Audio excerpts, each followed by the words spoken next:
beta reader and developmental editor. What's the Yeah. difference between the two? The difference between an alpha slash beta and developmental editor is alpha and betas generally aren't paid. They're only going to tell you kind of what they didn't like, maybe what they liked, and like if they caught something and they're like, hey, I just read this and I didn't see it mentioned before, and this person is recalling the memory from before, but there was nothing there. So sometimes they'll catch plot holes and stuff, or just things that are missing, or they're confused about.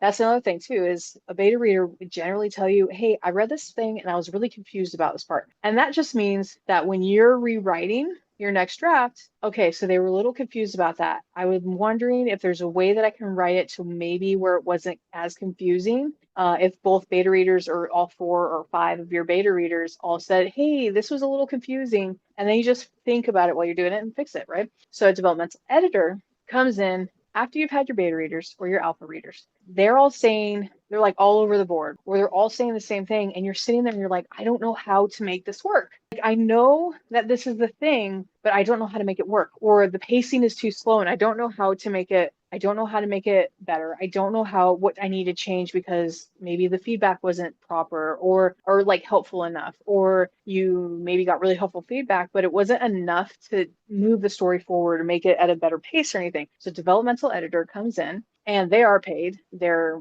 pricey, but they are worth it. If you're just so stuck, right? They're worth it. And they go through and they read it a couple times and they get a really good feeling of or feel of your story, and they'll tell you what you can emphasize on or what you should drop, or you have this little part going on and it's freaking amazing, and I actually think if you expand on that, that could be your sub story, or that can actually honestly be your whole story right there, your whole arc, even though you have all this other stuff going on. And my partner gets very excited about it because he sits there and tells me about it, and then we'll talk about it and stuff, and it's so great. I love it. And that's a developmental editor. They don't just give you feedback, but they also give you suggestions too. Like they'll be like, hey, Mm. here's what's the issue.